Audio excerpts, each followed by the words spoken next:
भारत के आलमी शोहरत याफ्ता और मौसीकार ए आर रहमान की बीवी सारा बानो ने 29 साल बाद अपने शोहर ए आर रहमान से अलहदगी का ऐलान कर दिया है। सोशल मीडिया पर इसके बारे में बहुत सारे दिलचस्प तबसरे और बातें की गई। लोगों ने ए आर रहमान के मतलब बहुत सारी बातें की, अच्छी भी बुरी भी। दोस्तों, ए आर रहमान ने बहुत सारी अच्छी अच्छी धुनें भारत को दी जो कि कामयाब है आज तक। अब ए आर रहमान ने भी अपनी बीवी से तलाक के मतलब रद्द-ए-अमल दे दिया है।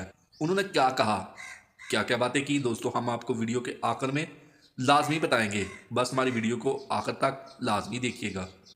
भारतीय मीडिया के मुताबिक सारा बानो के वकील ने इन दोनों की अलहदगी के मतलब एक बयान जारी किया और कहा इन दोनों ने बहुत अरसा एक साथ गुजारा, लेकिन सारा बानो ने इतना तवील अरसा गुजारने के बाद अपने शोहर से ये एक मुश्किल फैसला किया।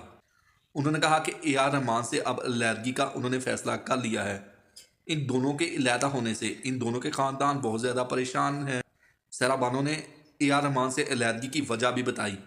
उन्होंने कहा कि तिब्बी पेचीदगियों की वजह से मैं ए आर रहमान से अलहदा होना चाहती हूँ। बाकी भी बहुत सारे ऐसे मामलात हैं जिनकी वजह से मैं अब इनके साथ नहीं रह सकती। बयान में कहा गया है कि ये दोनों एक दूसरे के लिए गहरी मोहब्बत में मुतला थे और एक दूसरे के ऊपर जान वारते थे, फिर ये फासले पैदा क्यों हो गए जिनको ये दोनों ख़त्म नहीं कर सकते। सारा बानो ने अपने चाहने वालों से दरख्वास्त की कि आप लोगों की बड़ी मेहरबानी होगी, मेरी प्राइवेसी और जज्बात का एहतराम करें, मुझे सोशल मीडिया पर ना उछालें और ना ही मेरे जज्बात को आप लोग मजरूह करें। ए आर रहमान ने अपने एक्स अकाउंट से एक पैगाम जारी किया। उन्होंने कहा कि मुझे उम्मीद थी कि हम शादी के 30 साल एक साथ गुजारेंगे, लेकिन ऐसा नहीं हो सका। दुनिया में हर चीज़ का इख्तिताम होता है, हर रिश्ता ख़त्म हो जाता है। उन्होंने कहा कि टूटे दिल और भारी बोझ के साथ खुदा का तख्त भी काम सकता है। उन्होंने कहा कि कोई बात नहीं, आज मेरे ऊपर परेशानी के दिन है, कोई मसला नहीं, वक्त तो गुजर ही जाता है, चाहे अच्छा हो चाहे बुरा हो।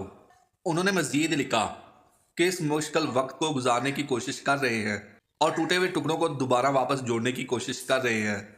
आप दोस्त अहबाब का बहुत ज़्यादा शुक्रिया जिन्होंने मेरी इस मुश्किल वक्त में मदद की और मेरी प्राइवेसी का बहुत ज़्यादा ख्याल किया। मैं आपका तहे दिल से शुक्रिया अदा करना चाहता हूँ। दोस्तों, हम आपको ये भी बता दें कि ए आर रहमान की शादी कब हुई। दोस्तों, वाज़ह है कि सारा बानो और ए आर रहमान की 12 मार्च 1995 को दोनों की शादी हुई थी और दोनों के 3 बच्चे हैं। क्या बात है। जो कि जवान हैं। दोस्तों, वीडियो आपको कैसी लगी? अगर वीडियो अच्छी लगी है, वीडियो पसंद आई है तो वीडियो को लाइक कीजिए, कमेंट बॉक्स में जाकर अपनी राय का इजहार जरूर कीजिए। अगर आप इसी तरह की चटपटी खबरें और न्यूज़ सुनना और देखना पसंद करते हैं तो मेरे चैनल को सब्सक्राइब जरूर कीजिए। मिलते हैं एक नई वीडियो के साथ, तब तक के लिए दोस्तों अल्लाह हाफिज़।